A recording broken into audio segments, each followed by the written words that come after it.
Hello. Good evening. Nick, are you muted?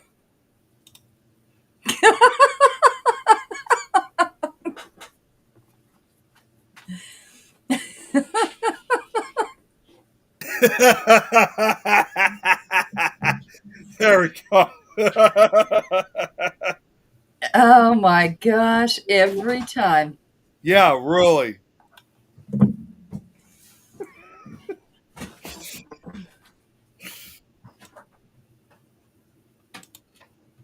Oh no! Hey, Joe. I I was have a going to ghost walking around. name.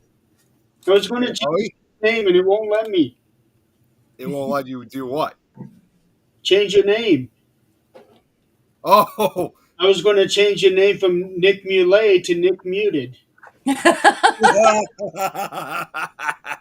I mean, should be able to click on the corner of the video. I think No, No, it says not allowed to change name of collaborators. that's bizarre. yeah, that's never happened before. Yeah. All That right, is not good. working on getting this thing shared out. Hey, Tom. Hello, everybody. What? I gotta move out that dryer this weekend. There's a lot of shit back there. Okay. So, Add it to the honeydew list. Um, so there's been a lot of things going on this week. As of today, we now have a new pope. That's correct. Have a new what? Oh, yeah. New Yeah. Pope. I was like, wait, what? Wait. Yeah, Oh, the, the this is history, actually, because this is the first American. It yeah, would have been history a couple of different ways if it was the Asian, Yeah. the black one, or the American one. But also, more importantly, not only is he the first American, he's from Chicago. So this also represents That's like a a strike huge. against him. I don't know what to say. What's that? That's a strike against him. Strike against him. because now doing his sermons, he has to talk about Illinois. Not on this important day. Hey, Braxton. Watch him say it. But no, it's seriously, it's really cool though that he's from our city. So Chicago, this is going to be playing a huge. Our city's going to have this is quite a historic moment for Chicago as well. So it's fantastic. Well, this is two popes in a row that it's been a first time because the last one was a first time Argentina. Yeah, Argentina, Yeah, so a first there. Now we got a first American. or better yet, we now have two popes from both the Americas because the last one was the first from South America, this one's the first from North America. Hey, Braxton, how you doing? So that's yeah. So very interesting. It And is, and it would have been interesting, either way it went. It What got me is our last pope. They did this so quickly that that they knew it was coming and it was coming quickly. Oh They yeah. had already oh done yeah, most of their, I, collaboration regarding who's going to be. But they did it quick, announced it quick. But that man, if he was that sick for that long, that man did everything up until the day he died. He even did part of an Easter speech. yeah, he did. Yeah. And he passed what, that night? Was it that night? It was either that night or the next morning. Yeah, I think it was the next morning. I mean, he did his duty up until he Yes. left. And what's even more fascinating, again, this is why, again, I think this is also, the fact that he's from here. What's even more fascinating is that I did my research. He is also the first pope to have come from although he's the first one here in America, he is the first pope to have come from an English-speaking country since, ironically enough, Pope Adrian IV, who ruled the Catholic Church in the 1150s. So nearly 1,000 years ago was the last time we had an English-speaking pope. And Wow. English back then was a lot different than it is Oh, now. yeah. It was. It definitely was. Yeah, because ye old English. Yeah. Yep. Wow. Sounded a lot more like, I don't know, maybe a little leprechaun? Well, If somebody were to speak true early English, would probably never be able to understand a single thing that guy was saying. Well, that's like the it too. dialects between, different dialects in Mexico. There's Yep. Japan, as small as it really is compared to some, Mhm. there's so many different dialects there that they can't understand each other. That's right.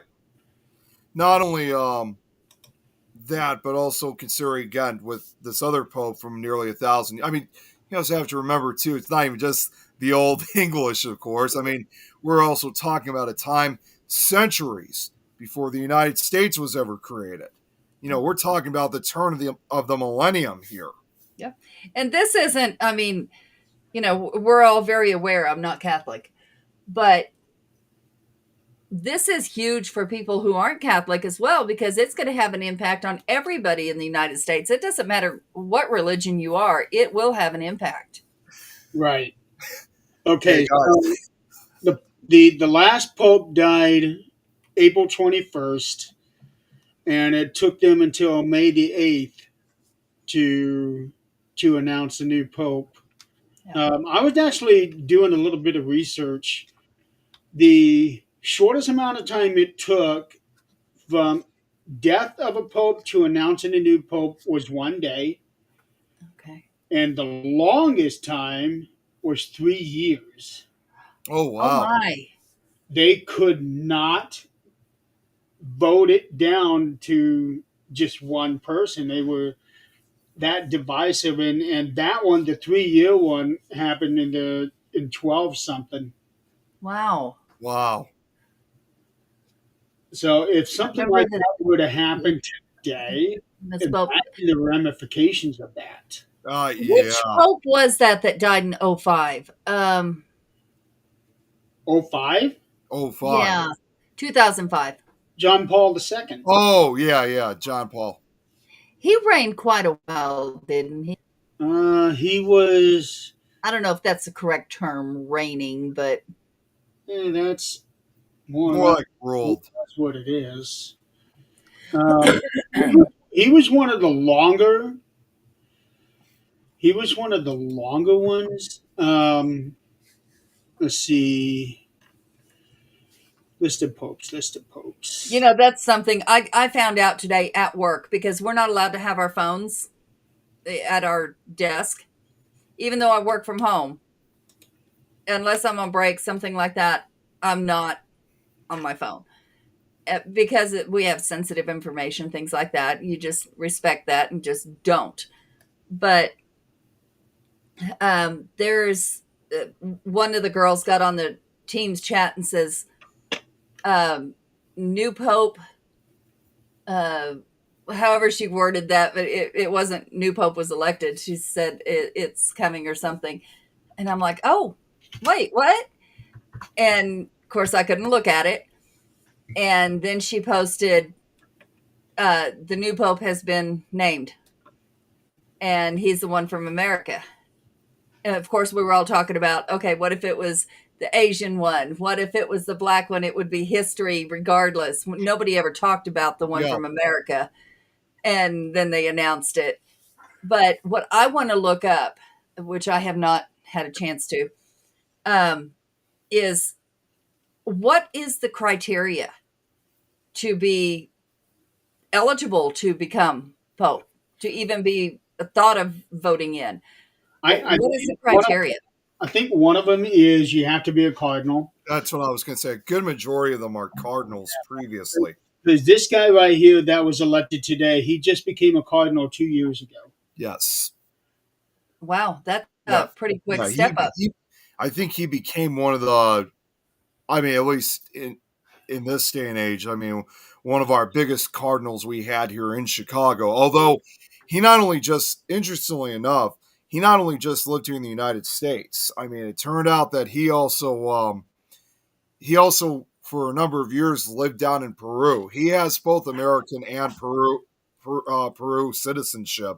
Okay. So, but yeah, it was only the last 2 years he became a cardinal, and he became basically one of our most notorious ones we've had in quite a long time.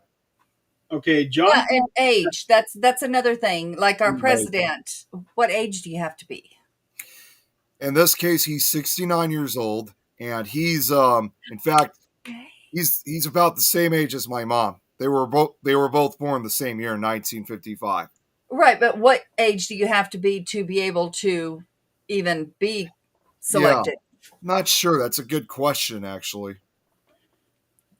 Little side note: if none of y'all have seen the popular cult film Sinners, I oh need to see wow, Sinners. Yeah, I've heard about that. I haven't seen that yet. I've seen the trailers for it. It looks good. It does. when Oh, it comes to TV, I absolutely will. I just saw today for the first time the trailer for The Long Walk. Oh yeah, The Long Walk. That's right. It's the first ever novel that Stephen King wrote. That's incredible. Yeah. And it's just now being made into. Well, it's the first one he ever wrote, but in terms of release, I think it was like the sixth or seventh one released. But Okay, fans have been waiting for this one to be made into a movie for a very long time. so it's Real, just coming out to the movie theaters now. Just coming out. It'll be out in September. I'll see it real, next year at some point. real quick. Tom sent me this funny picture of the new Pope. I don't know if you guys can see it, but it's a Photoshop of him wearing a Chicago White Sox hat because he's You know from what? Chicago. You know what? I'm going to say this. I do not agree with the pictures that came out. I saw it this morning, Oh, maybe yesterday, of our president wearing the Pope yes. outfit. Yep. Yep. Oh, that's been out for about a week now. Yeah, for I well only over saw a it week. today. I do not Oh, agree yeah, with it's that been going on for a few days. at all. But here's what I am going to say.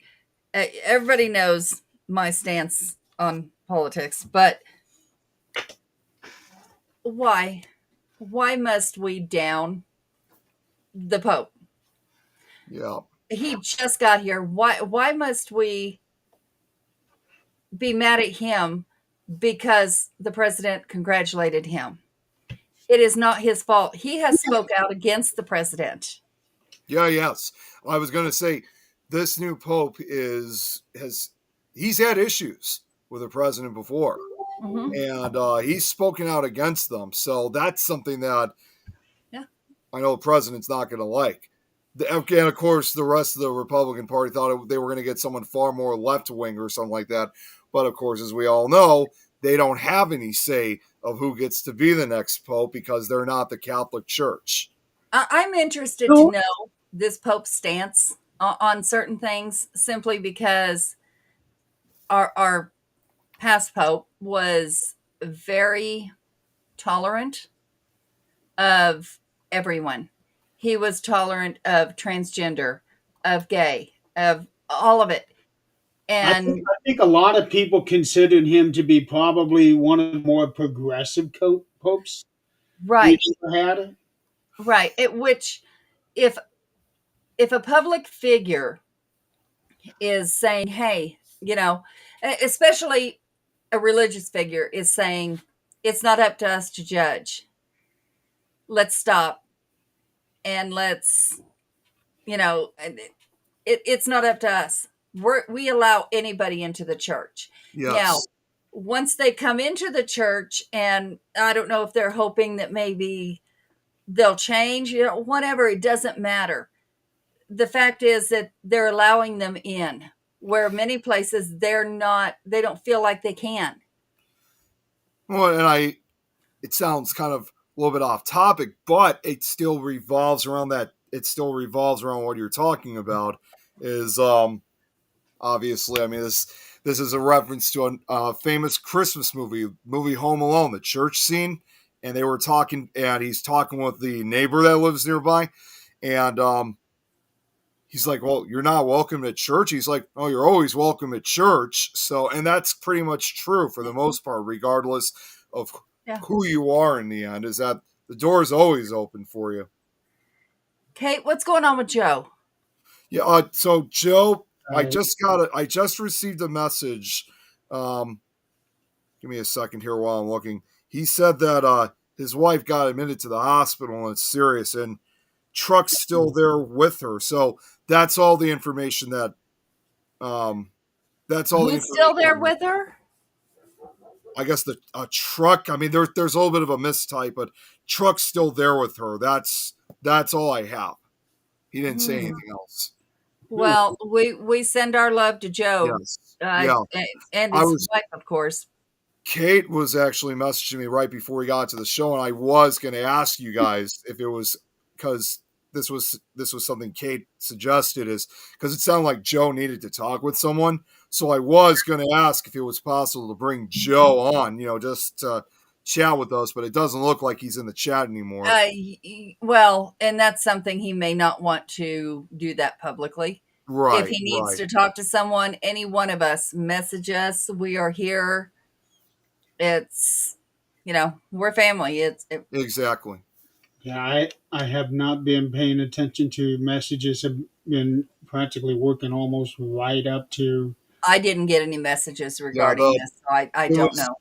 It was primarily in the Fear Fans chat, so that's why you didn't get it. But Makes sense.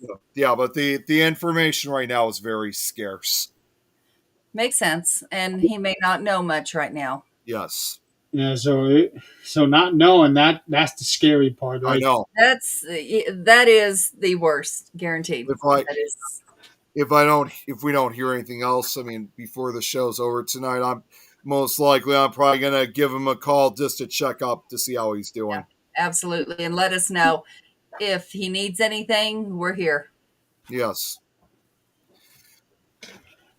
Real quick, I just decided to look it up. The question is about like how old you have to be in order to be a pope. Uh-huh. So here's what I got. Turns out there's no fixed minimum age to become pope, but there are other requirements. To be eligible, a person must be baptized, confirmed, male, Catholic, with no canonical impediments. While anyone baptized can be chosen, the pope is typically chosen from among the cardinals, like we just said, who are usually in their 60s or older. However, this is interesting. The youngest pope in history was reportedly Pope Benedict. What? I'm not always good with these Roman numeral numbers. What's the IX? Anyone know what that number is? 9. Okay. 9. So Pope Benedict IX, he was, get this, between 12 and 20 years old when he first became pope. But of course, it says currently cardinals over 80 are not allowed to vote in the conclave, which chooses the new pope. But yeah, oldest one. So there's been a kid that had centuries ago that was an actual pope. I get that, just because there are kings that ruled that were, set on the throne at 12 years old. I'm sorry, that is not okay. That they cannot rule. It's the parent that rules, or it's their whoever is advising them that rules, and that is not okay. None of that is okay. No. Well, a man does not grow his damn brain until he's 22, 25. Yeah, and he was A only woman does not grow her brain until she at least 19, 20. And at that point, it's barely there. No. You have to have life experience. He ruled between October of 1032 and July of 1048. So he ruled for like almost 20 years. And he died relatively young too. When he died in either December of 1055 or January of 1056. He was, again, at that time, I mean, obviously back then it would have been old, but obviously by modern looks, he was still pretty young. Yeah. For at that time when he passed away, he was only 43 years old, Wow. and he was Hey. also the only person to have been pope more than once. Okay, that makes sense, Braxton. Hey, mute yourself. Listen to Tim, Tom. Oh my God, I've got Tim on the brain because I just watched his show. Listen to Tom. He may have a premonition there. Go ahead and mute yourself and call him. Just make sure he's okay. Oh, I consider it done.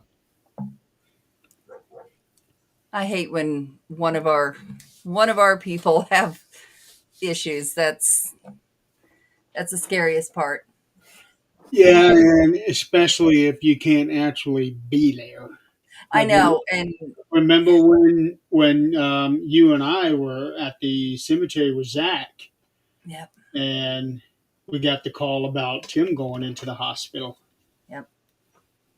Well, same with you. When you went in, it's like, we got to do something from here, but what? At that point, there was nothing that could be done. Not at that point. No, but you still want to be there to see what's going on. So this Benedict IX, this was 1,000 years ago. So they wouldn't have any idea about, the growth of the brain at that time. Why they even chose a kid. So apparently he was Pope 3 times. So that's unheard of.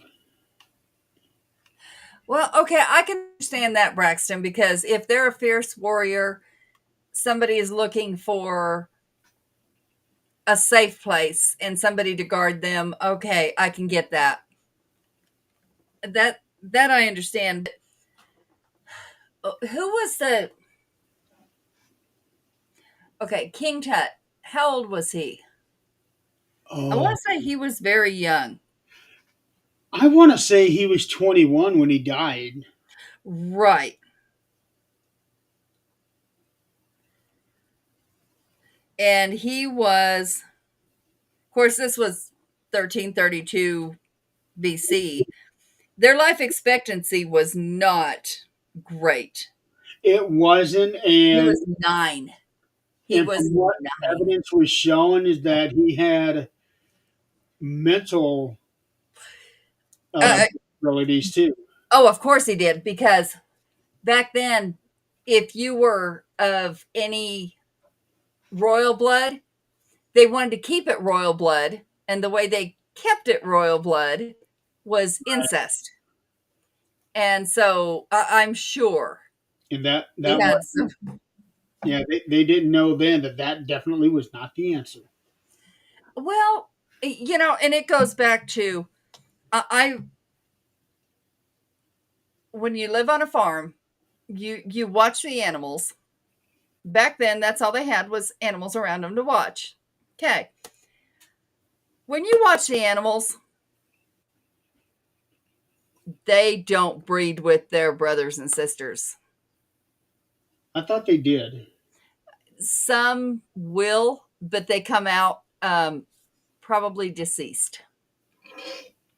If not, very awful side effects. We really are animals. Yeah, we're human, but we're animals. Yes, we are. Our instincts are animals. So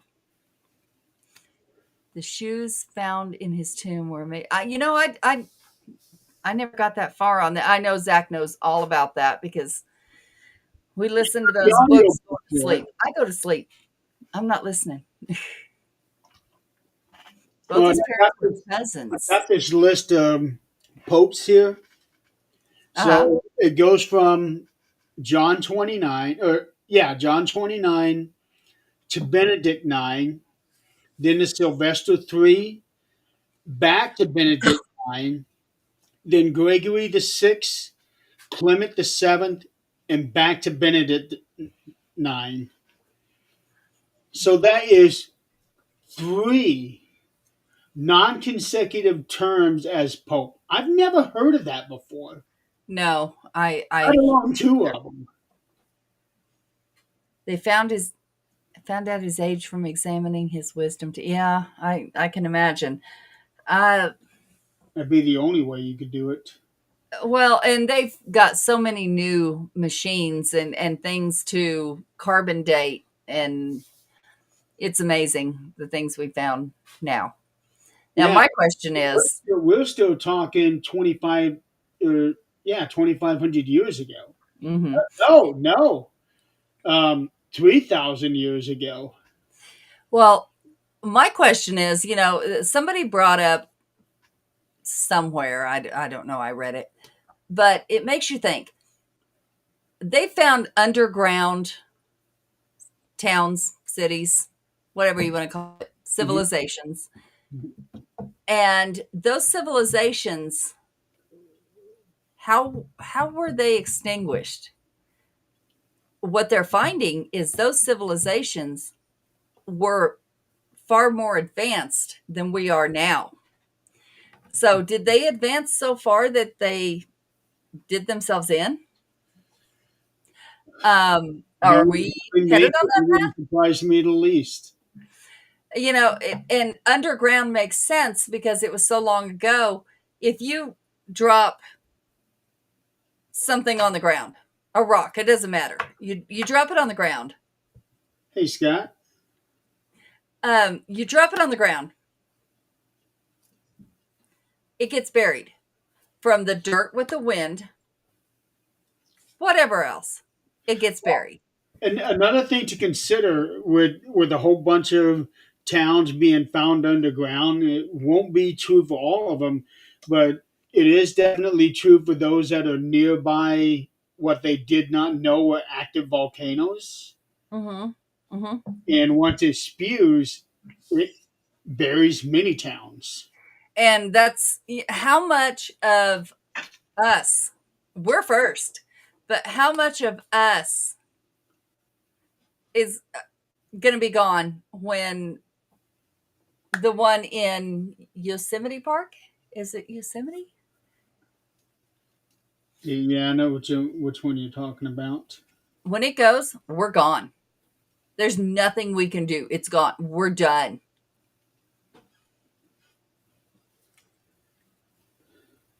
Howie, of course. Maybe what do you even need to ask? Just type. Get to be on his show Sunday. I got a list of longest popes. So Okay. John Paul II is third high. 26 years, 5 months, 17 days. The longest pope is Saint Peter. Evidently, they called him Saint back then. 34 years, and this is back in. They got 2 different time frames, either 30 to 64 AD or 33 to 67 AD. Okay. Okay. Howie, that does make sense. My thing is, they had more knowledge back then of the meteors, the any celestial stuff going on. They had knowledge of it. They knew, we renamed it, of course, but the stars, the galaxies, they had all that. And we're just relearning it, like we just started over as animals.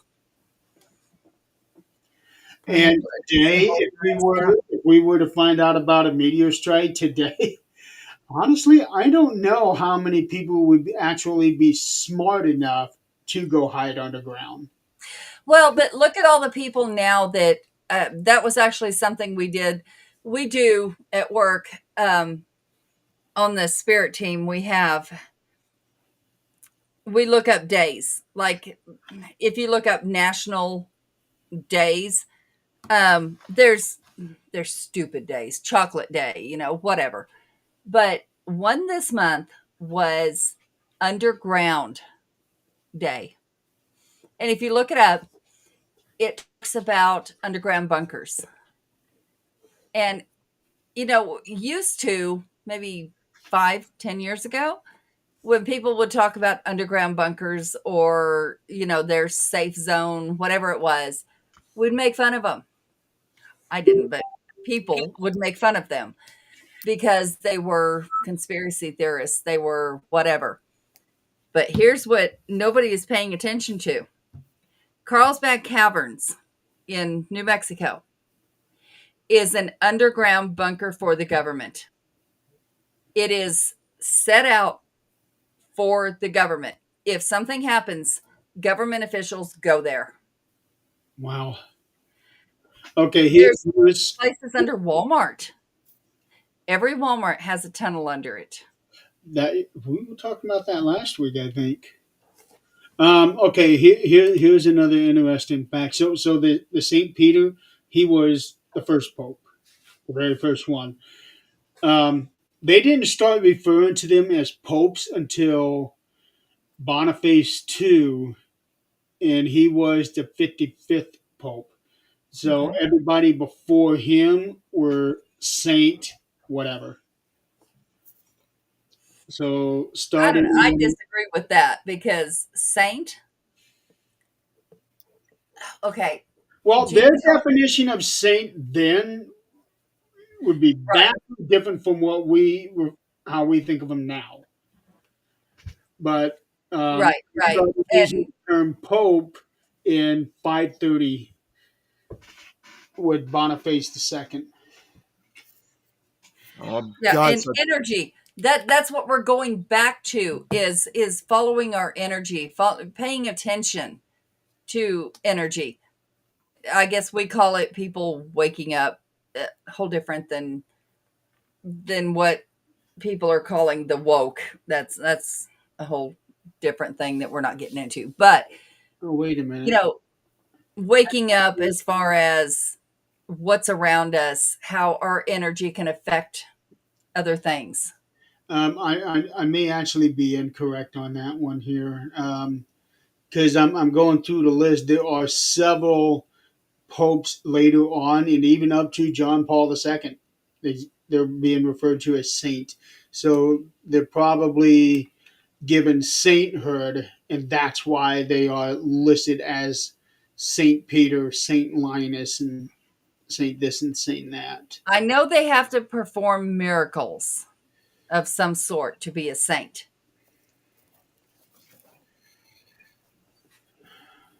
um, real quick, Oh, Nick's off. Okay. yeah, yeah, I've been off for a few. I was actually off for about 2 minutes or so. So sorry to change the subject for a minute. Yeah, so I just got off the phone with Joe. Um, he's really scared right now. I can tell you that right now. It's not looking good. Um, his wife was admitted to the hospital earlier this evening, and he just feels so helpless. He's never felt this way before. So I suggested, and Jeremy, I think you probably got the notification. I sent a voicemail. I think it's best that after, when we're done with the show, we all got to talk to him because he's never felt this alone. So I Right. think all of us need to take after we're done with the show. I think we need to take a few minutes of our time to talk with him. How about we make a group chat when we're done and put Yeah, him in it? And that way, whoever is available is there because being alone is not okay. This yeah, this is not okay. And a man feels like they can take care of everything, and especially him. He's a man's man, and things like this he cannot fix. So exactly. he's going to have to turn it over to the doctors and let them help. But he does need us if he will let us.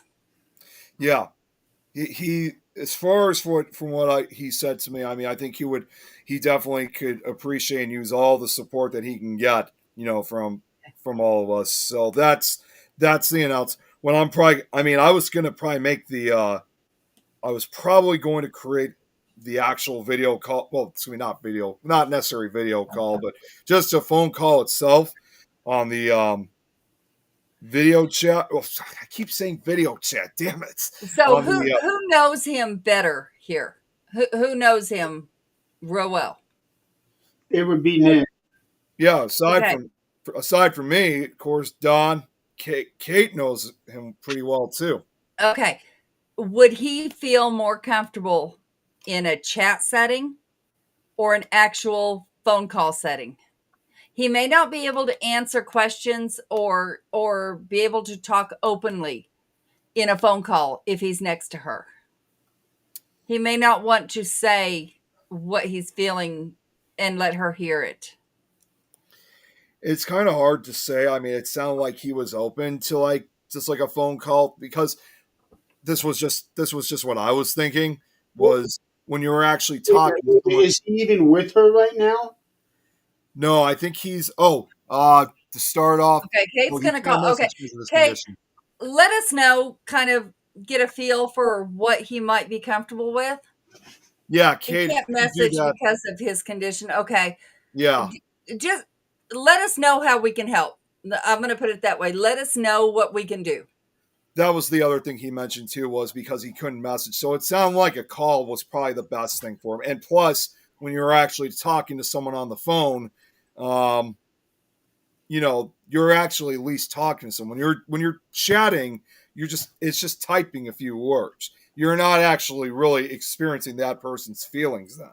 Yeah, well, it depends on the situation that you're in. If he was in there with her, I wouldn't want, if it was Zach, I wouldn't want him to hear my concerns.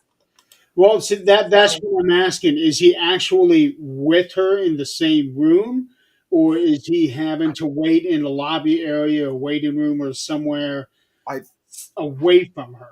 It sounded like to me that he was waiting in the lobby area because he said he was. I by don't like himself. that. I don't like that. No, I'm definitely getting very concerned for him and his wife. Well, we're going to be there regardless of what Yes. happens. We will send all the good vibes, all the good energy we can, but we'll be there. Yes. That's all we can do. They Absolutely. just took a trip together. Do what? Yeah, they just actually just came out to Chicago last weekend for a paranormal event. Now I was supposed to be there too myself, but unfortunately I had to cancel my appearance. It was just like a paranormal meetup, not necessarily a con, but I had to cancel my appearance being there because it was one of my other friends' birthdays, and I already promised her weeks in advance that I was going to be celebrating. And plus, she was there celebrating my birthday earlier this year, so I had to return the favor. So, unfortunately, Priorities. what's that?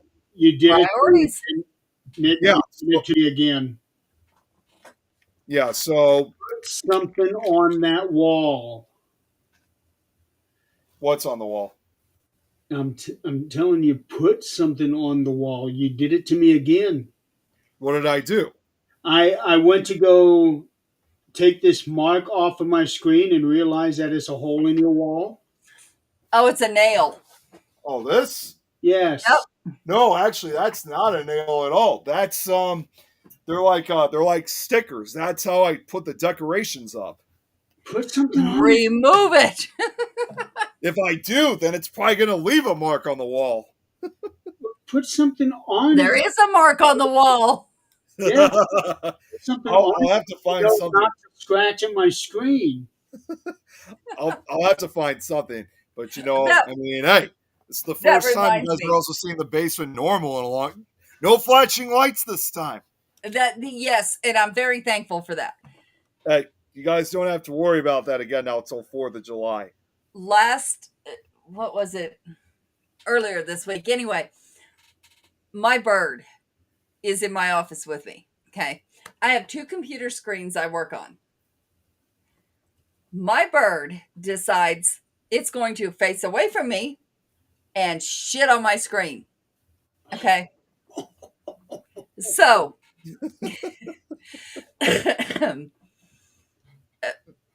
If you know birds, they can't control their bowels. They don't give two shits about where they're shitting. So No. it shits right down my screen. I grab something, I wipe it. I go get alcohol. I clean it the rest of the way off. I'm looking at my screen and I see a dot. So I'm wiping. It doesn't come off. Okay. I'll wait till I turn it off. See what's going on. It was just a pixel that went out. Whatever. But Oh, I've got a few of those on this screen here. it's like, and that's what I think of when I see his screen with that black on there. It's like, there's a piece of shit on there here. Mhm. There's bird shit on your screen, Nick. No, it's bird shit on his wall. It's on our screen.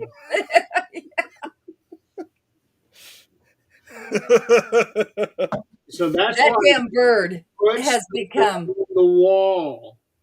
that damn bird has become part of like everything. I've got, when people call in, do you have a bird there? Nope. Yeah, it's the office bird. And then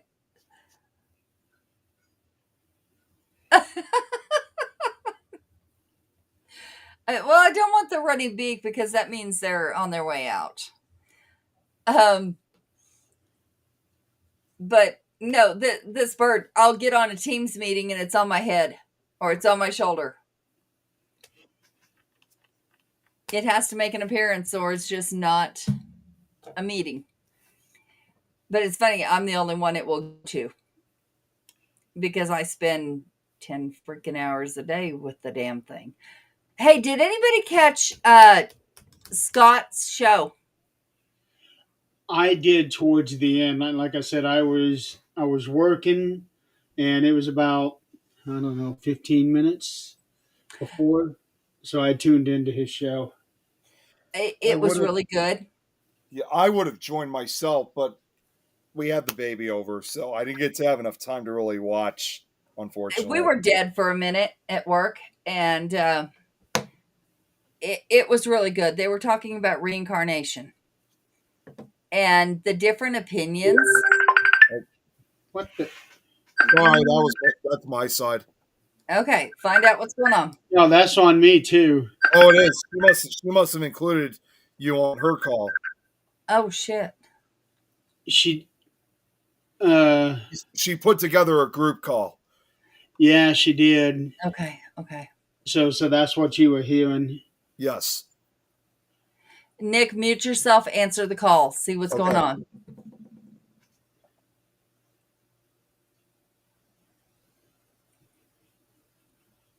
Real life happens before shows happen. Yeah.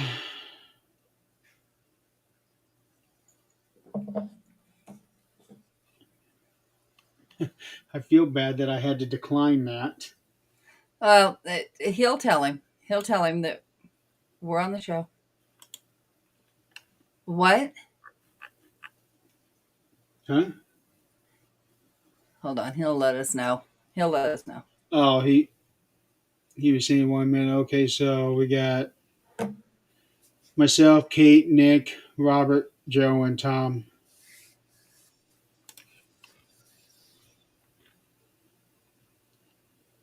Just make sure he's got someone to talk to. I'm the only one in that group that didn't answer the call. Well, Now that makes me so bad. this is kind of the only way we're going to know what's going on.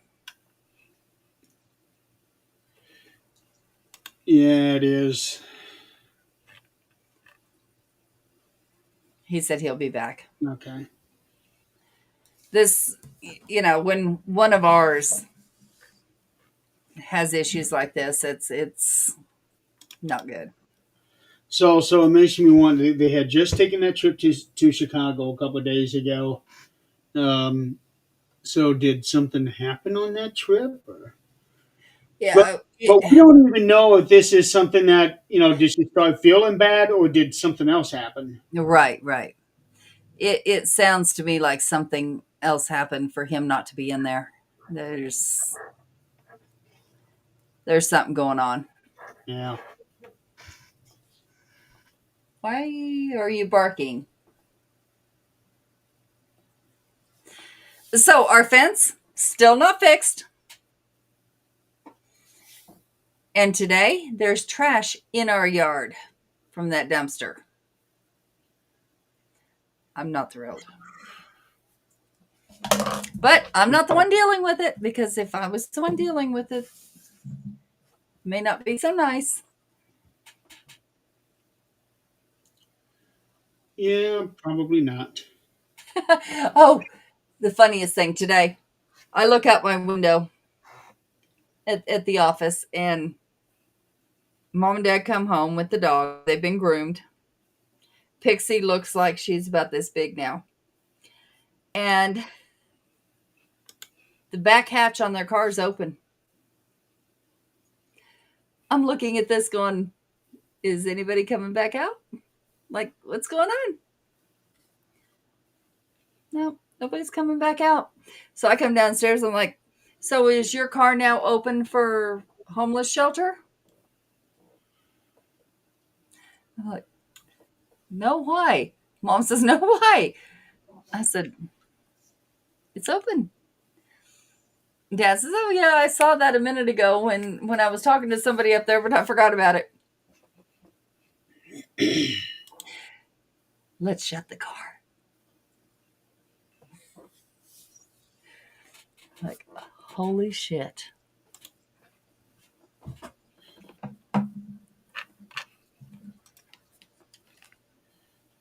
Oh, Well, you get something? no, not from that. Um, they're putting out more of the Pope pictures. Oh, And, people have opinions that which everybody should have an opinion. That's fine. But let's be nice. there are some people out there that are incapable of being nice. I'm starting to believe that. I really am. No, I've known that for years. There are I still some hold that people. thought that everybody is capable of being nice if they choose to be. Yeah, but they don't. Well, Because it takes more effort to be nice than it is to be a dick. it it does. It does. And it's hard, but you know, sometimes it's great to have an opinion. Everybody should. So that way, and everybody should voice their opinion. But they don't need to change everybody else's. Just listen to everybody's opinion, take it.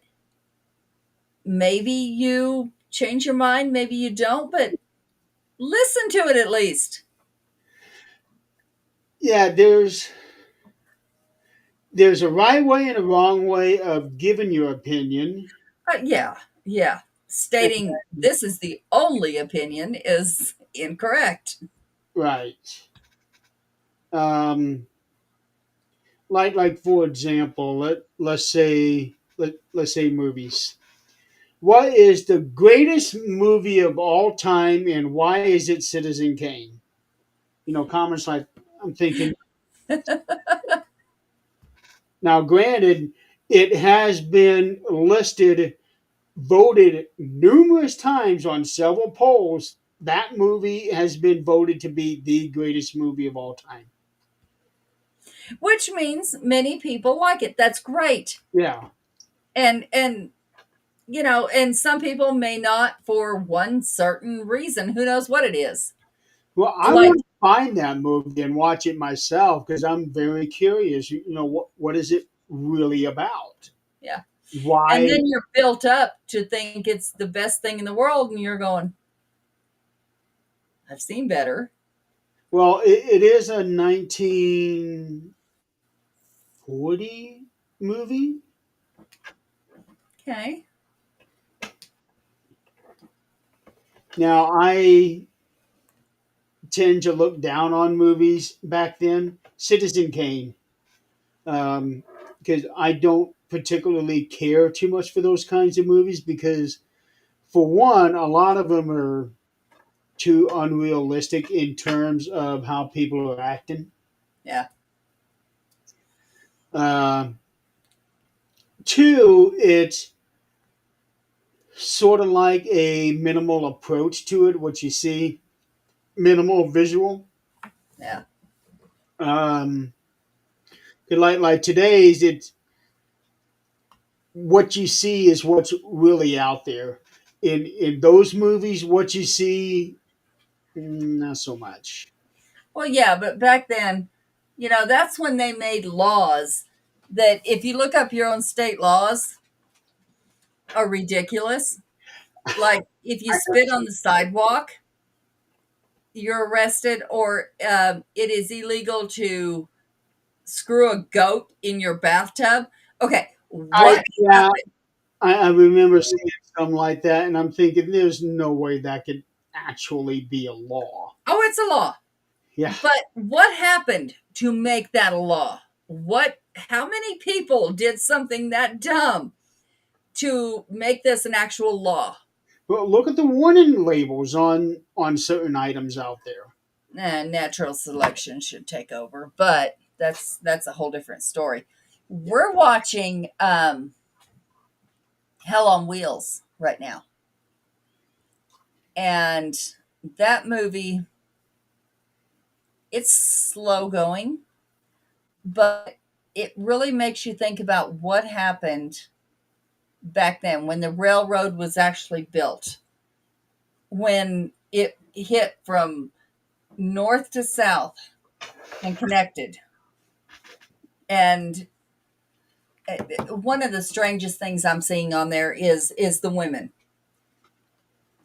There was women who were married and with their husbands that were out there.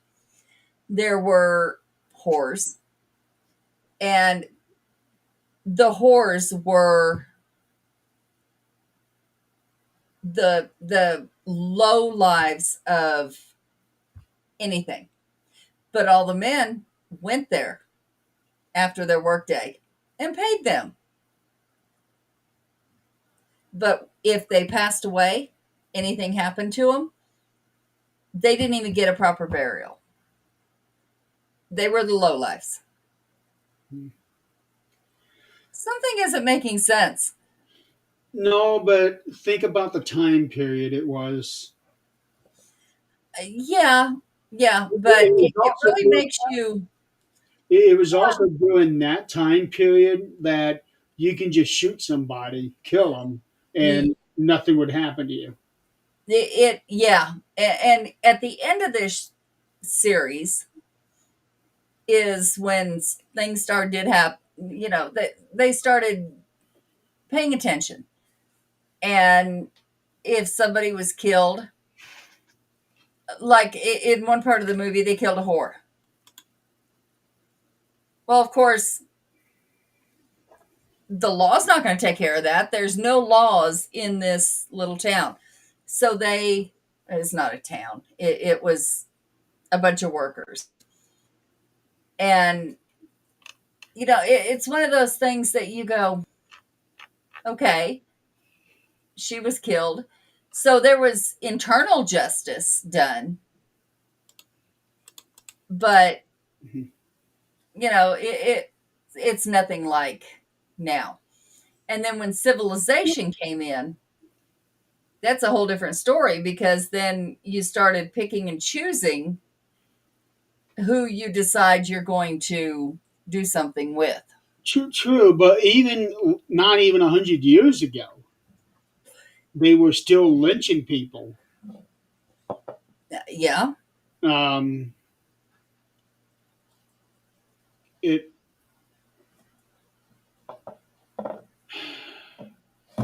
it's amazing how far we've come from 100 years ago, but at the same time, it's amazing how too far we've come. Yeah. Yeah. There's a line, and we have crossed it. We have danced over it, and we have jumped over it. We've stomped on it. Yeah. But, is this what happened to the last civilization? I don't know. Anything is possible. Yeah. Yeah. And that's like Scott's show. It's one of those things of there's so many opinions, but what we all agree on is anybody that's ever talked to a spirit, seen a spirit, communicated at all, you cannot get the answer of what happens when you die. That is not an answer any of us have gotten.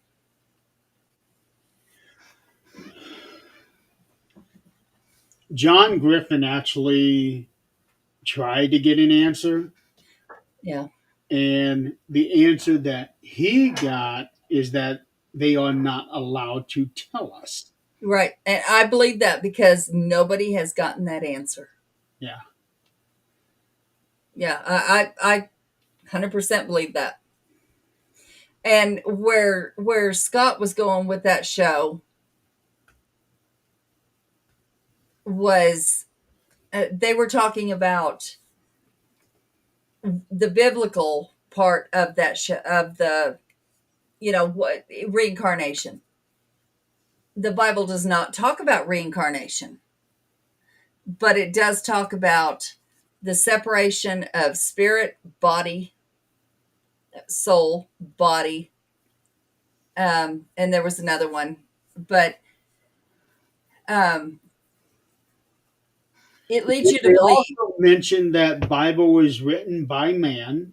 Yeah, I made that comment. Yes, and Uh, men make mistakes, and our messages from spirit or afterlife or the creator or whatever can be construed differently. yeah, I actually made the comment that if I am reincarnated, I like to be on a different planet in a different galaxy. If that exists, yes. I I don't see why it wouldn't exist because there is no possible way that we are the only planet to No. have intelligent life. And how intelligent are we really? Well, when you look at the actions of certain people, and I'm not even talking about some of our leaders. No, no, just people in general. Yeah, when you look at the action of people, not that intelligent. For example, and I'm not going to be saying this is the right thing, this is the wrong thing, but there was a video that was making the rounds yesterday or 2 days ago, but it was Secretary of Defense. I think it was Secretary of Defense. Let me. Okay, yeah, Pete Hegseth. There was a video of him saying that we are no longer going to be using pronouns. We are no longer going to be this climate thing. He was taking the really out there stuff, Hmm. and he was including pronouns and that stuff. And he says that shit ends or something like that. Hmm. Um,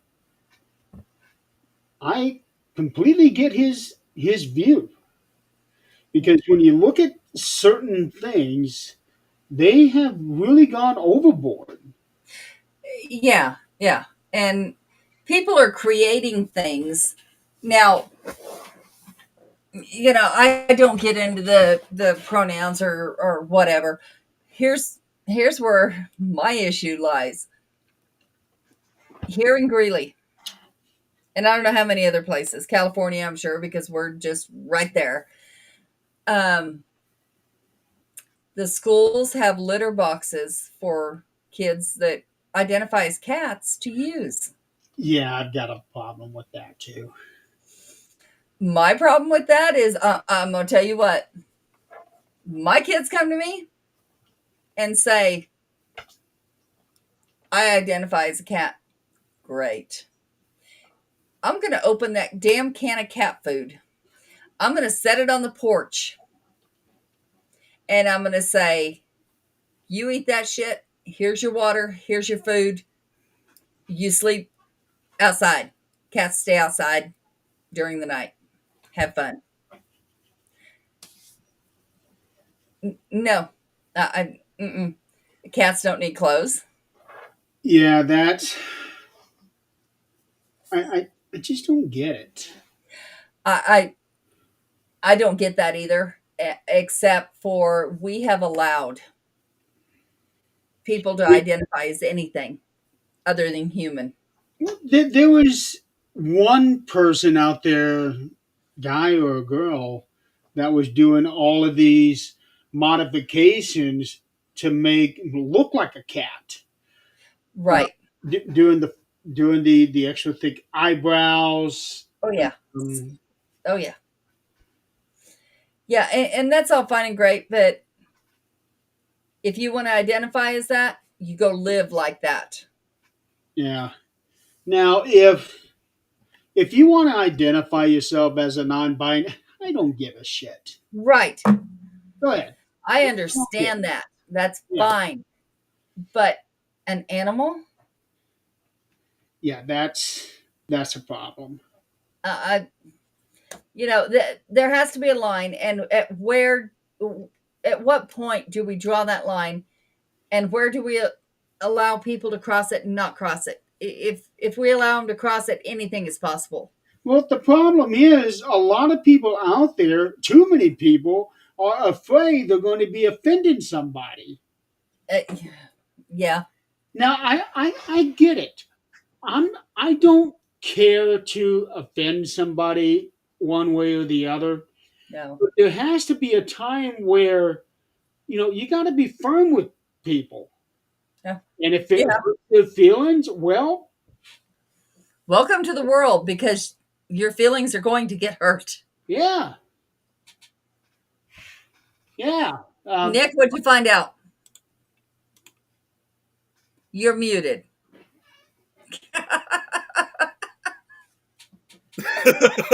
I I don't know how I'm not used to that yet. So there was How there long was have you a been doing total of 5 of us on this call. It was me, Kate, Robert, Tom, and of course Joe himself. Yeah, I And was he the only basically, one that was not in that thing. yeah. Well, it sounds like we're going to be making eventually another phone call sometime in the next. I don't know exactly. It could happen next few minutes. It could happen next hour. I have no clue. But he says that we suggested to him at one point about, because she's at the local hospital right now, and we thought, is there a way to maybe have her transferred to like more closer to downtown Madison, but it sounds like I guess it was the insurance or something that couldn't cover that or something like that. And essentially, this was also the hospital. I think he did say that did save his life 30 years ago when he had cancer. So right now, there's just I think one of his kids has just came in, so he's with one of his sons right now. So he's not by himself. That's a good start. But why does insurance always have to be an issue? I don't know why, but it's like, for God's sakes, this is like either like, this is a hospital. I've always learned that you worry about the medical expenses later. Right now, it's trying to have someone get better or save their life, essentially. So, do we know how critical this is? What's going on? It sounded like I don't want to alarm anyone necessarily because obviously I know it can be deadly, but there's other times where it's not deadly. Is that it was basically some kind of infection, I guess she had, that entered her bloodstream. Okay. And if I'm thinking correctly, because when I joined in the call, the call was already in progress, so I didn't hear anything before that. But it sounded like her blood was starting to become. Again, I don't want to say it incorrectly. I'm just telling you guys what I heard. It sounded like she was starting to become septic. Okay. That's which I know if you become septic early, I did hear that it can be very treatable, Right. which Right. thank goodness she was sent to the hospital as soon as she did, because it could have been way worse had she waited. So When did you first start feeling symptoms? it happened earlier today. She was Okay, on her good. way to work. Good. Okay. That's Yeah, so this just happened within literally the last few hours. So again, thank goodness that she got sent to the hospital as quickly as she could to be treated. And I know you guys probably didn't talk about this. I would be wondering about mosquitoes in the area, if they've been out and about yet, that I'm not sure. We didn't ask him that question. because that would be the thing that I'd be wondering about, mosquitoes, or did she get scratched by something? It sounded like, again, sepsis can come on by even having like a bladder infection Yeah. or anything. It doesn't have to be external. No, it's not always it can always be internal. Every now and then A you have an tooth, internal case. anything. Yeah. But Well, that's but in another this case, thing I was wondering about, because they had just come to Chicago.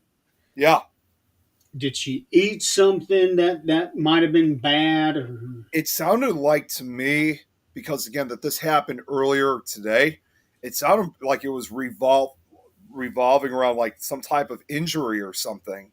I don't think I don't think it was anything that she ate. I don't think so.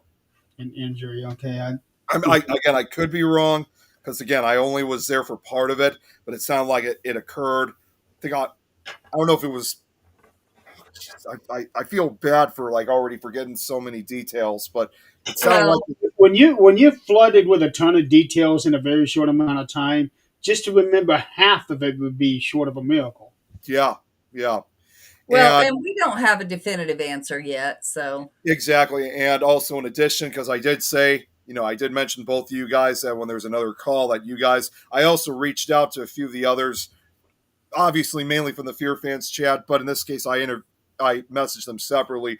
Chris was going to join, but unfortunately he was unavailable because he was at a friend's house, but he did say that he might be able to join the next one. I tried also reaching out to Don and Nikki, which I didn't hear back, and Jill too. I didn't hear back from them.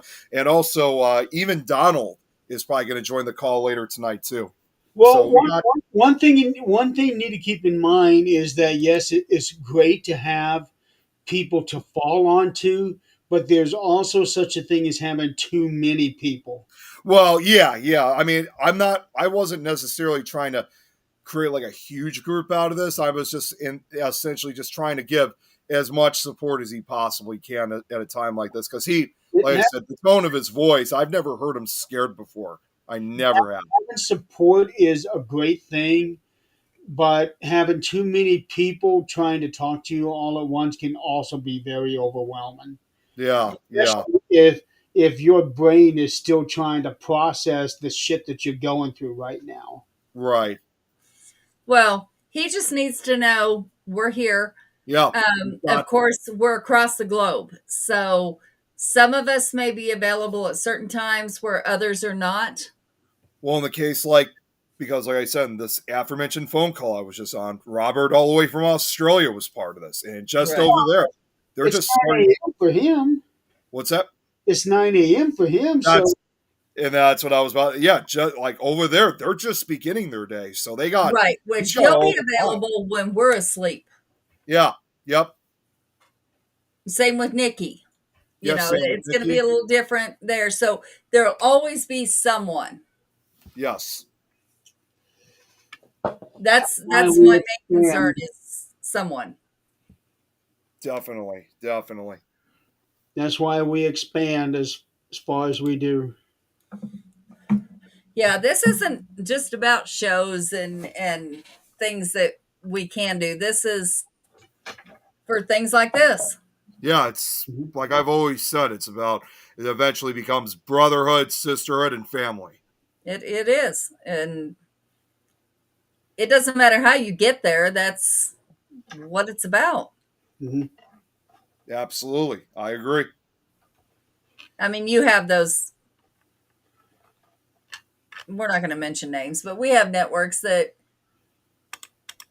all they're about is, are you're not on? Okay, you're gone. Make me money. Yeah, Yeah. yeah. Money my ass off of Facebook. Seriously. Yeah, but I don't know if you were in that particular meeting, but I actually heard those words spoke. Oh, Really? I have heard Wow. it live. Yeah. I have heard them live. Hi, Denise. Denise, hey. Haven't seen them in the chats on any of our shows for a while. It's good to see you. She was just with us last week. Oh, I wasn't on last week. Uh-huh. Remember, because I had the allergies. Uh-huh. Oh, that's right. That's right. Oh, Yeah, so you didn't see the picture. what picture? Uh, she, Oh, she was showing us a picture of her and Ernie's dog, Red. oh, okay. And I don't even remember how we got into the topic, but she had mentioned um, painting eyebrows on Red. Oh, really?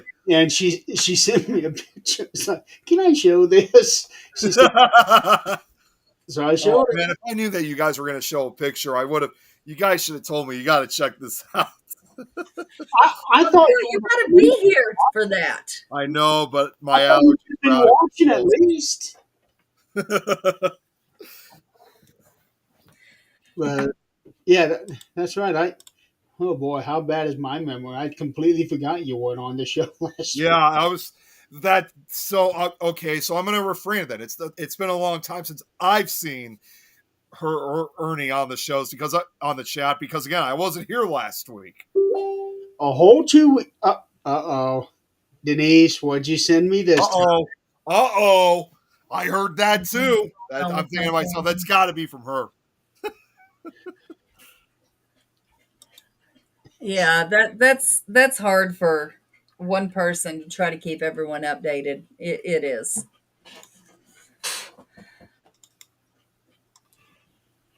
Red has a slumber party tomorrow night. Ooh, that should sound fun. Yeah, and Denise, I'm showing this picture. I'm not even going to ask. No, this I I gotta see. What do we got? What do we got? oh, wait, hang on. And also, right after that, I'd like to respond to what Tom said. I just did. Oh, you did? Okay, I'm sorry. I was so distracted with Denise, I wasn't even paying attention to what you were saying. Oh wow, open hearts. Damn, Yeah, everyone's going to the hospital. yeah, really. Well, Yeah, what I said was it's really hard for one person to give information to everyone when they're trying to do their own thing.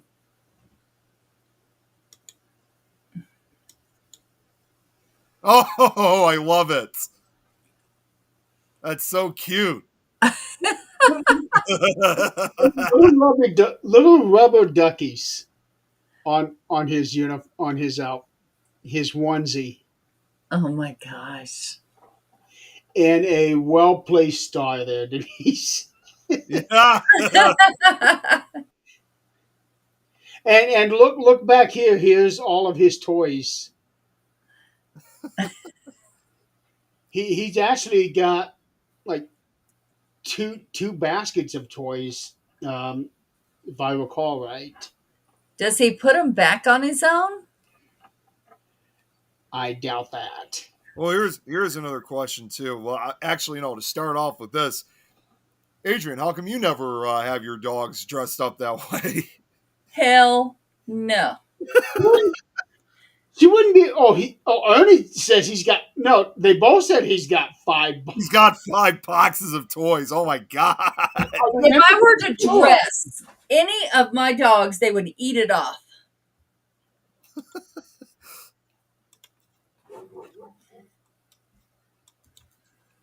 Yeah, these dogs, oh my gosh.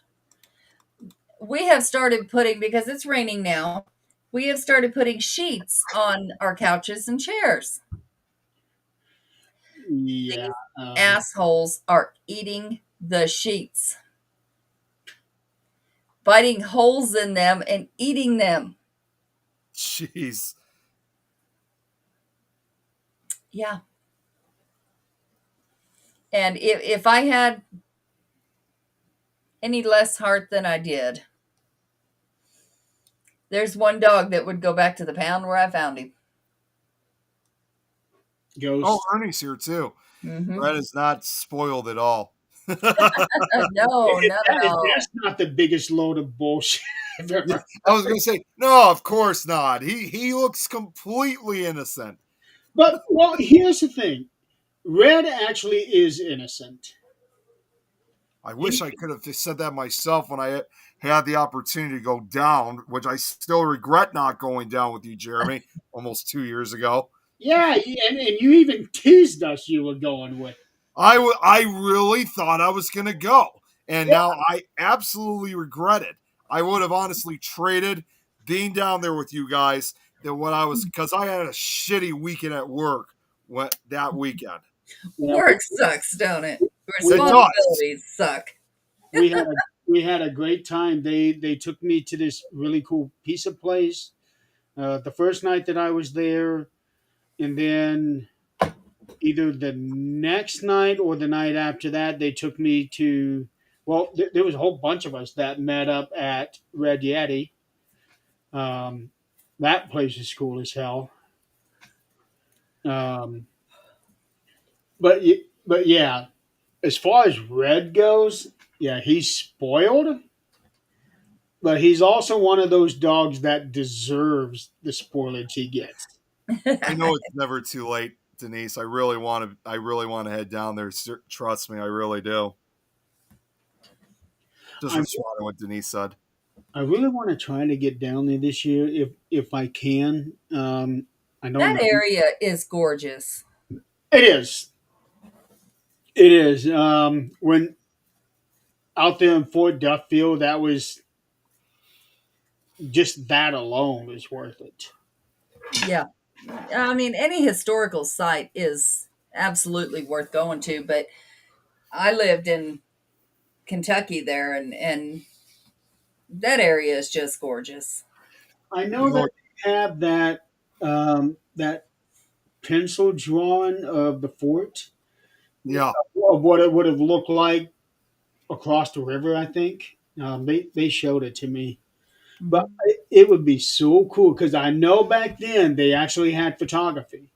It Yeah. would be so cool if they could find some actual photographs from Mhm. that time. There's got to be at least a few pictures out there. I mean, hopefully if there were, hopefully they have survived long enough so we could see them. But there's got to be at least a few out there, one way or another. I haven't, Denise. Haunted Where is that at? episode.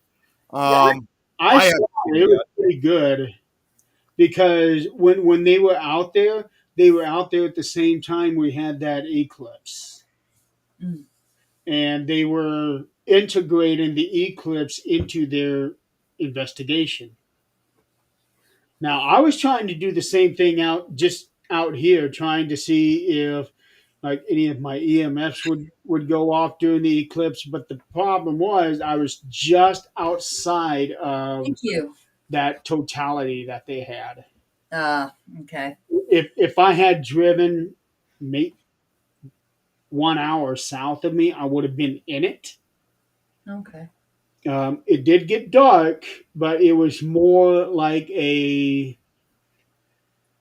7 p.m. sun is already down, Yeah. but not dark. Yeah. It's so strange. I have all my kids' locations saved on my weather channel, because obviously Oklahoma and Kansas get tornadoes and Yep. all kinds of crazy stuff.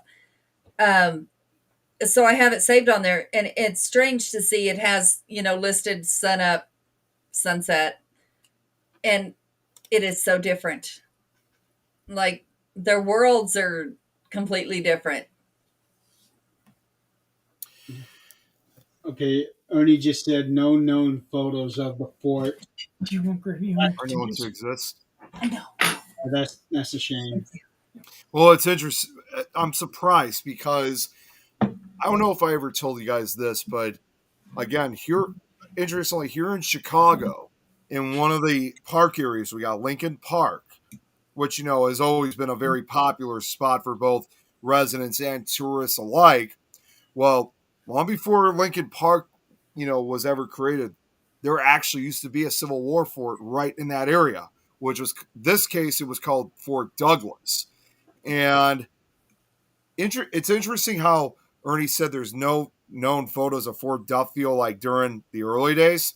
Well, Fort Douglas, in the other case, there are a few photographs of it. And it was a relatively large fort. And it was primarily used, obviously, as a prisoner of war camp, for Confederates that were captured. Many of these soldiers were known to have had died within the fort. And get this, like typical of a lot of these forts, many of those that died were later buried in a mass grave. To this day, they're still uncovering bones. And we're talking about here. It's just like Adrian, in your case, it's just like Cheeseman Park in a way, Yeah. where you have families going around, kids playing on playgrounds and stuff, not realizing the dark history of that area.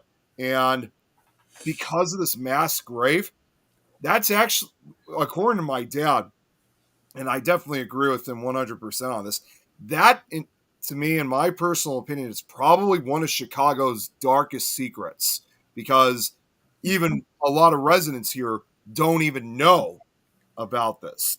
I cannot wait to watch this. I just got that link. Yeah. Um, But I will say, and one more interesting piece of history about this fort too was that even though this was, in this case, it's Illinois is a northern state, there were at least 6 African Americans that were also imprisoned in Fort Douglas. But what's interesting is that they all suffered different fates. 3 of them were eventually released. 2 of them, nobody knows what happened to them, and at least 1 died. So it has quite the history in that area. But that's well,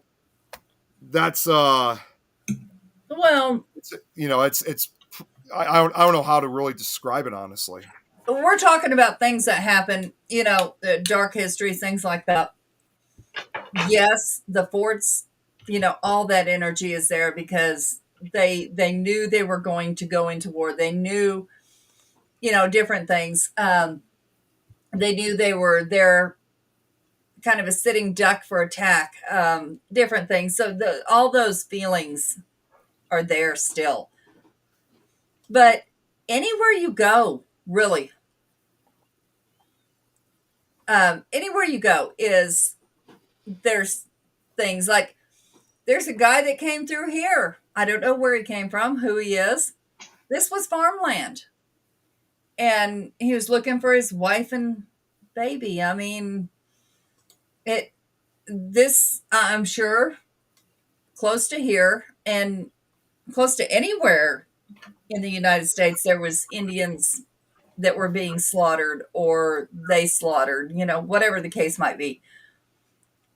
Our land there's lots of history everywhere you go. It's just, do you really know where it was?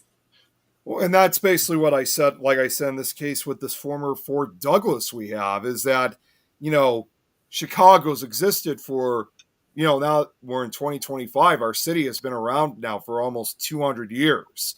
Mm-hmm. And at the time when this all occurred, obviously during the Civil War, the 1860s, at that time, Chicago was not even 30 years old in that time period. Right. So the fact that all occurred, almost 30 years after the city was founded, and here we are now almost 200 years later, after the city's founding, and also 160 years after Wow. all this occurred, that not many, even still today, not many people know about this. I do know there have been a few books written about it. In fact, we did, long story short, we did an investigation at that park over a decade ago, back in 2013. And we were fortunate enough to have an actual author who wrote a book about Fort Douglas. I think we have the book, as a matter of fact, that talked about everything that occurred within not Fort Duffy, Fort Douglas. Yeah, I know. I get them confused because they both start with D. So, but it describes like everything that was going on with Fort Douglas during its existence before it was eventually demolished, and Mhm. it's real. It's just like what you said. There's history all around, and it's just really surprising that, especially by now, like again, that not many people know about this, even those who live here. Well, but like she said, that used to be where she's living, used to be a hospital. Can you Yeah. imagine the energy that's still within Oh my God. those Yeah. walls? Not just energy, but who is still within those walls. Yep. A lot We of know hospitals. Yeah, I mean, we know hospitals are crazy. They're crazy haunted. It's the feelings of scared, of ready to go, of pain. All of that is there.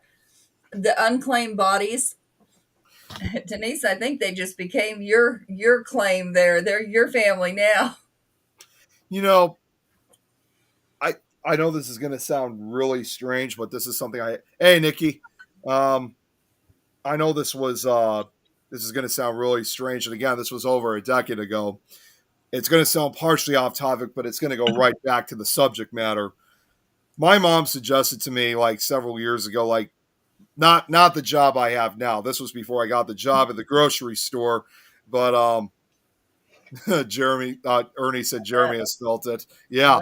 So they my mom suggested about one point like a they job. had to sit there at that house. Well, not just the house, but the property. Mhm. Remember, Ernie and I were chasing something up the street from that house, from the neighbor's house, because we were sitting outside and I saw something next door. So Ernie and I went to go track it. We went out to the middle of the street, walked down the street, and couldn't find it.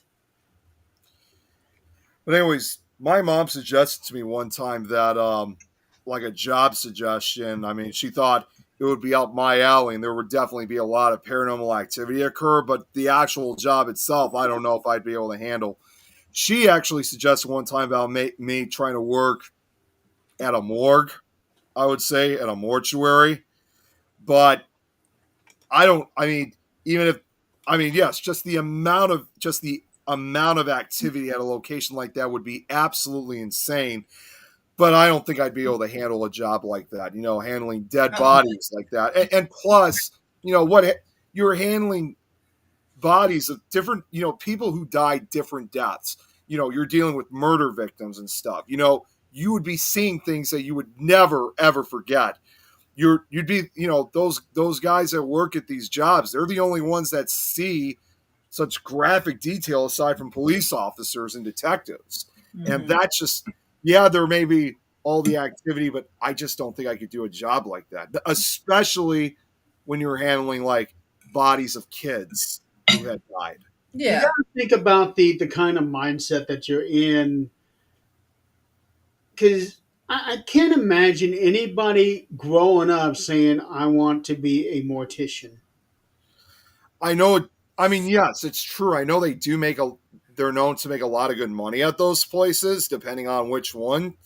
But if if I was to have that opportunity to, even with a good pay or whatever the case is, I don't think it would be worth it because I just don't think I could handle seeing that kind of stuff. In fact, I was just reading this last night.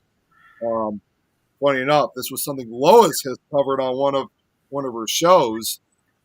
Long story short, I was doing research about a notorious serial killer from California, Richard Chase, the vampire of Sacramento. You know, he killed, brutally murdered, and cannibalized 6 people back in the late 1970s.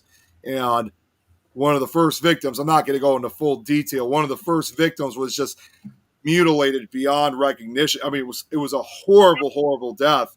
And one of the detectives later said that just the expression she had on this, and this woman was like only 22 years old when she was murdered and 3 months pregnant.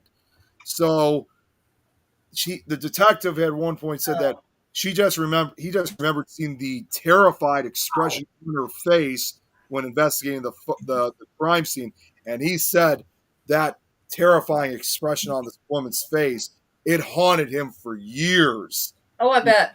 Seeing that, and in fact, so I just don't know if I'd be able to handle something like that. You know, it's because then the morticians have to see that themselves, but it's different for them because they eventually become desensitized by it.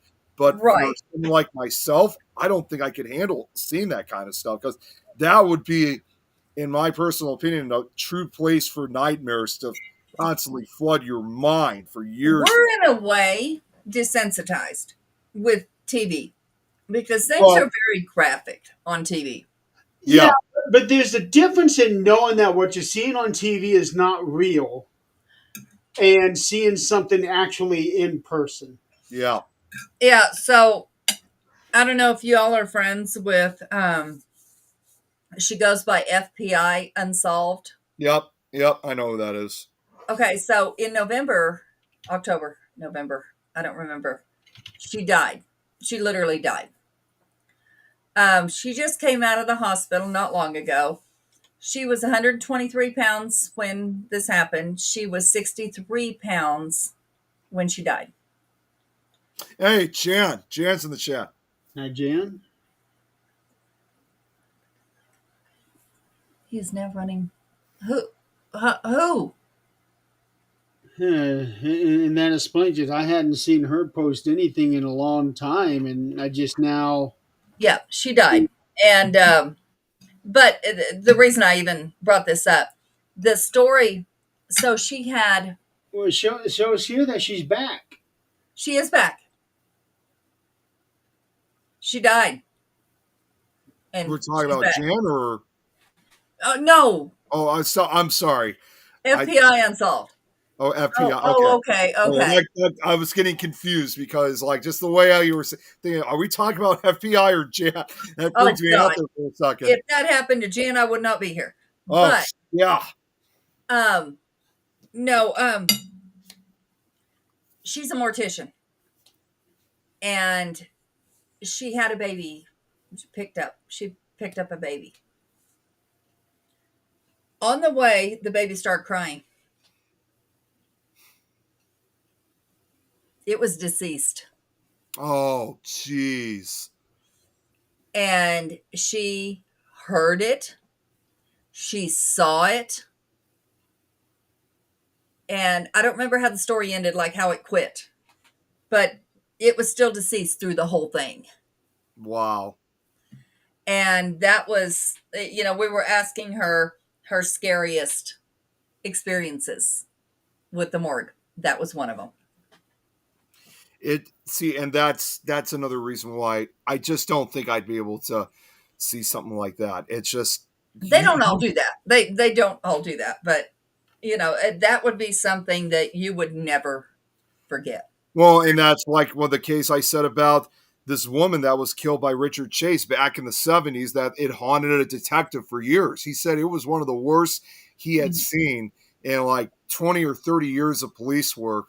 And what's even more horrifying, and we see this time and time again, especially with murders like this, is this woman, because like I said, she was pregnant when she was murdered. She was married too. Imagine like what her husband, he was away at work. And when he got back home later that night, it literally just for a split second, he saw his wife's body and he screamed and ran out of the house to call the police, because obviously, this was the 70s when they didn't have cell phones back then. So he didn't even see full graphic detail of what happened to his wife, because as soon as he saw, it's like as soon as he saw her laying on the floor, he knew something terribly was wrong. And his parents later, he called his parents too to come over immediately. He did not want his parents to see their daughter-in-law's body, but unfortunately they did anyway. And I mean, I don't know in this case if, because I'm sure the parents would obviously be older, so I don't even know if they'd still be alive today, or even the case with this widow. But one thing tells me for sure, if they are still alive today, even after 45 years that this all occurred, they probably never forgot the horrifying sight from that. Well, and you know, there are natural, like Jan and Denise are saying, there are natural things. Used to, you know, they bring people home in an airplane, or if they have to transport them, or military, or whatever the case might be. With altitude, air goes in and out, and they make moaning sounds and things like that, which, you know, I guess if you're doing that for a while, you come to expect that. I was when I was working in a nursing home, I got the pleasure of being there when one passed away, and cleaning this person, Excuse me. getting him ready for the morgue. And I kept staring at him, waiting for them to move, because I knew it's possible. So I scared myself into things that didn't happen. But yeah, there's a huge range of possibilities that I couldn't deal with. I couldn't do it. Well, anything involving babies, Yeah. Right. And I'm going to be honest, I know what I'm about to say is going to be absolutely insane, because this is just like what I was thinking about. But this happened a few years ago. Ironically enough, it was involving, because like, as you guys know, I've kind of taken a couple years break from doing this. But as some of you guys know, I've done filmmaking before. And ironically enough, this was right around the time when I discovered again about, even back then, this was a few years when I discovered about this guy. Again, I'm not trying to make it sound like an obsession, but this is when I first discovered who Richard Chase was. And I wasn't sure what it was. I mean, as horrific and as gruesome as I heard involving the murders involving him. Yeah. It was such an interesting story that I thought to myself, you know, I'm really surprised there hasn't been, you know, a movie made about this. You know, they did one for Jeffrey Dahmer. They've done one for John Gacy, Ted Bundy. The list goes on. And I was really surprised they didn't do one for Richard Chase. And I had the idea of wanting to make a film about it, even though the chances of making such a film like that would have been absolutely impossible, because for various reasons, not just in regards to the victims' families, but also, like you see with a lot of these movies, you have to set it in that time zone period. So it would have been very time consuming and expensive, but I still decided to give it a try. And I was going to get started like writing on a script, but there was one more piece of information that I had to receive before I would start any type of work about this killer. And what I discovered, it was accidental, but it just changed everything completely. What I had found was the actual crime photos of Richard Chase's victims. And I knew about I heard and read about the graphic details, but I never actually seen the photographs before. And although the pictures, because again, it was the 70s, so once again, even though the pictures were kind of grainy, they had an old-fashioned kind of look to it, these were undoubtedly some of the most gruesome photos, crime photos, I think I've ever seen in my entire life. And that, thank goodness, the faces were covered up, because I don't think I'd be able to, that, just like the detective, I think it would have really haunted me from seeing that. So I'm so glad they blurred out the faces, but the rest of it was just so horrendous. And then after seeing those pictures, the idea of me wanting to make a movie about this, I changed my mind, because it was just something I just couldn't handle. Well, not every serial killer gets a movie. Yeah, I know. And I'm not trying to make it for like entertainment purposes. I was going to make it like a dramatization movie. As far as gruesome pictures out there, I don't think anything can be any more gruesome than that last victim of Jack the Ripper. Oh, yeah. Well, The only difference compared to these victims from Richard Chase and Jack the Ripper was those pictures. Because again, this was 1978. The pictures were in color compared to the Jack the Ripper pictures, which were in black and white. But they're still horrific pictures to look at. Yeah. Yeah. While Jan's in here, Jan, we need you to say some prayers. So we have one of our family, Joe. His wife is in the hospital. He's very scared. We don't know exactly what's going on. Maybe sepsis, but he's very scared right now and very alone. His son just got there, but I actually messaged Jan a few minutes ago about this too. I was kind of spreading the word, so she does know about it. I did, believe it or not, I did ask if she wanted to be part of this call, but unfortunately, she's not feeling so good. So, yeah. Yeah, we don't need, not No, everybody. no, we don't need a huge crowd, but that was what I was that was earlier when I messaged her. Yeah, and just like me, if he wants me on it, I'll be there. But other than that, just let me know what's going on. Yeah, of course. That's all we need.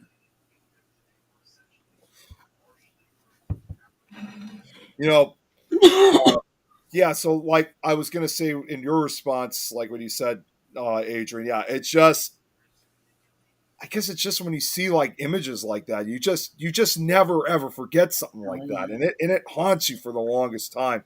I mean, yes, there are times where we eventually become desensitized by it, but there are just, I think, even for the most desensitized people, like who witness that kind of stuff, I think every now and then you do have that one time where you're like, wow, this is like even Even where I normally. sensitize, it's you also got to stop and think, what did this person go through to get put into this? Yeah, the violence of it would have just been so intense. And yeah, what Ernie just said, the Black Dahlia crime scene pictures were pretty gruesome as well.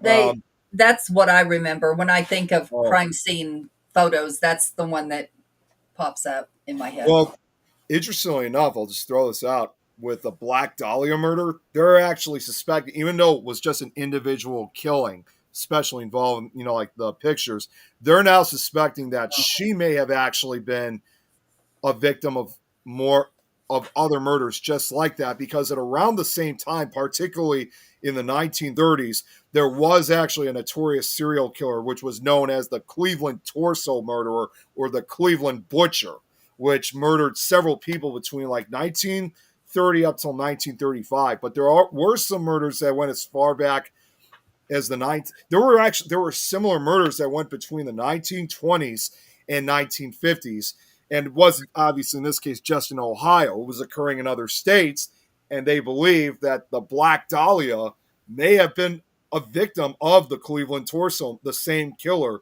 What's also interesting too was that many of the victims that were killed almost the exact same way as the Black Dahlia. They were all cut up, dismembered, but also more importantly, the victims were primarily drifters that this person killed. And you have to remember, this was the Depression era. So these were people that got to take into account of copycat killers. Well, that's the other thing too. It could have also been more than one killer. It's very likely, but a lot of these victims were drifters. And you have to remember, this was the Depression era. So these were people like whoever this killer was targeting people that thought, no one's going to find them. So yeah. I'll be, and they are suspecting to this day that the killer had to have either been a butcher or a doctor, because just the way how the cuts were made, including to the Black Dahlia, and to this day they still don't know who did it, as in the case of the Dahlia murder. So even 990 years later, case is still open in the Cleveland Police Department. Chances are the killer is dead. Well, yeah, he would be long dead, but the case is still open regardless. Yeah, but when I think of gruesome, the worst thing you can see, touch, whatever, and I know I have permission. This is not saying something that is out of line. There is, I can't think of anything worse. And to still have your sanity than a gunshot to the head and you're holding your child Oh, yeah. and you cannot see that child's face I know. because it's non-existent. Yeah, it's like completely destroyed. No, I go on. don't think. Not destroyed. I take that back. Actually, no, I know No, what you mean. it's destroyed. It absolutely is. And with her, you don't have to tiptoe around that. She is very blunt about it. But here's the thing: we can see pictures and freak out. We can maybe walk up on a scene of somebody we don't know and be traumatized for life. But to hold your child, your family, your anybody you know, what would that do to you? Yeah, That's if I think if it hadn't have been for her medical training, it wouldn't have went as well as it did. yeah, yeah, But to overcome something like that, and I'm not going to say overcome because that's not even, you don't overcome it, but to be able to live with something like that and be able to help other people, be a compassionate person, and be sane. That, if I think about the worst thing that could ever happen, that would be it. And if I think about the best outcome of something like that, that would be it. yeah, yeah. Because she has no problem, none, Well, helping other people, being sane. Don't ask me how. well, I just wonder, like, how some people still manage to remain sane when they witness such horrific things like that. Because I forgot to mention this whole thing I was just talking about, this particular serial killer with the Cleveland Butcher. What was really unsettling was about the victims themselves. It's just not only just the gruesome way that they were just mutilated, but more importantly, many of these victims could not be identified. Only like 3 or 4 of them were identified because, very unsettlingly, many of the heads were never found. But in the end, honestly, they all went the same place. Whether they were identified or not, they went the same place. And that they're okay now. And that's what matters. Um it's those of us that have to stay here and Yeah, deal with it that it is the worst because we have to deal with it. I think that's the worst part of it. But people, no matter how they die, it doesn't matter if they drop dead of a heart attack, somebody mutilates them. It's still the same. Family has to deal with it. well, and that's also, again, it's like when you really think about it too. I mean, as I just mentioned, these victims I was just talking about, they were drifters. They didn't have really much places to go. They didn't have very much family. Again, it was it was the Depression era, so they didn't really have a place to stay. But even if these people were most of the time by themselves, or just decided to stick by themselves, you just know that they did have some kind of family out there. Even if they didn't live in the same state or even the same country, they still had people out there that knew who they were, Yeah. even when everybody didn't have homes back then. So, and in this case, if this killer really assumed that, like I said, thought that no one's ever going to find out who this is, or no one's going to identify him. Even back in this case, I was wrong. It was between 1935 and 1938. So even back in the mid to late 1930s, if these guys, if this individual, or individuals, because like you said, it could have been Jeremy, it could have been more than one person, it could have been copycat killers. There was someone out there that was bound to know who the victim was or was related to him. Yeah. Yeah. I mean, any death is, and it depends on how you look at it. It's either a really sad thing or it's a really happy thing, just because maybe they're not suffering anymore.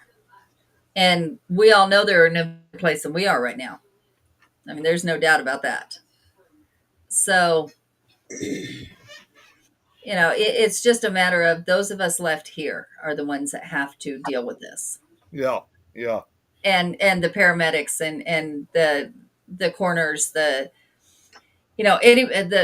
police that have to investigate this and take the pictures and all that, they are left with. And any police officer, paramedic, anybody will tell you that there's certain cases that they go to sleep at night and they see them. They see those cases. I don't care how hardened you are, how long you've done it. There are just certain ones that don't leave you. There will always be that one that is, that's the worst thing I've ever seen. Well, and that's basically what I was explaining, is like, even when you're strongly desensitized, there's that one that really affects. And that's kind of, in a way, like how it was in the case with Richard Chase's victims, because I've seen other crime photos, maybe not as gruesome as this one was, aside from like maybe Jack the Ripper, but it's like what I said, I wanted to make a serious film regarding these actual murders. But then once I came across the crime photos, which was not my intention to begin with, it just felt like it took all the energy out of me. And I just thought to myself, like, I don't want to do this anymore. It's not just in respect to the victims and the victims' family, but there was just something so horrific just looking at those photographs. And when you see it again, other than blocking out the faces, when you see everything else in full graphic detail, it really sticks to you for a very long time.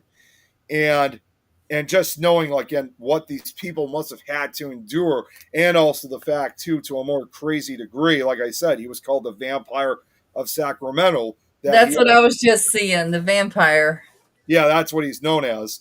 And that he actually cannibalized and drank his victim's blood, which is a whole nother level of ghoulish. So it was just an unbelievable. So seeing those was just an unbelievable feeling to me. And that's what really made me step back from doing a lot of, investigations with serial killers. It was that one. And I said a while back, like with my show Nick Files, that I said I eventually was going to probably talk a few times about serial killers, but it's obviously among one of the reasons why I will never show any of those crime photos, not only just because it would be inappropriate and too graphic to show. I just cannot bring myself showing that kind of stuff. Yeah. That particular killer would be the one that Tim and Scott would want to look at. Oh, yeah, I would definitely already know it. Oh, absolutely. And it's just, he had such an unsettling looking appearance to him. I mean, it's like he was the kind of guy that you did not want to see, like if you were walking down the street at night or something like that. I mean, if you saw anyone that looked remotely looking like him, I would literally say you turn the other way and run.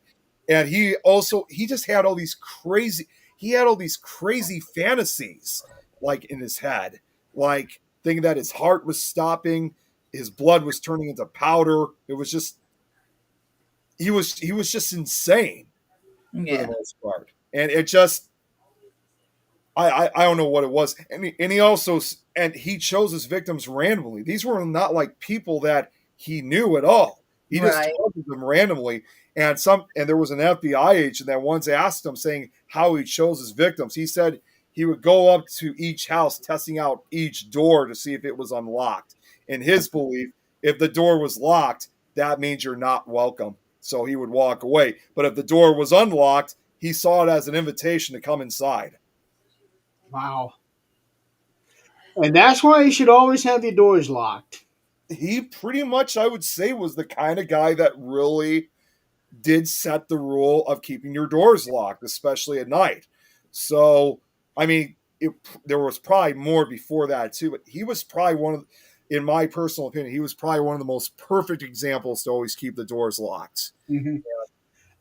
Nick, I just found a video that would be exactly what would make you turn around and run. What is it? Well, is it involving roaches? let's put it this way, Nick. Take Slinky. She's over here actually sleeping on the couch. Take Slinky.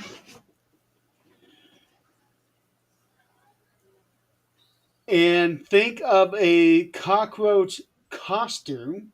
Oh God. Hang on. I was gonna say that was loud. Yeah, well, hang on. It's better to show it.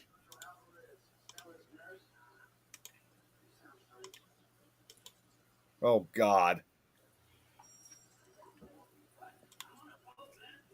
Oh God, no.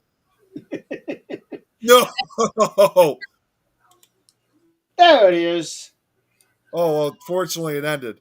Are those cat costumes? No, those are cats in cockroach costumes. That's what I mean. Oh my God. Yeah.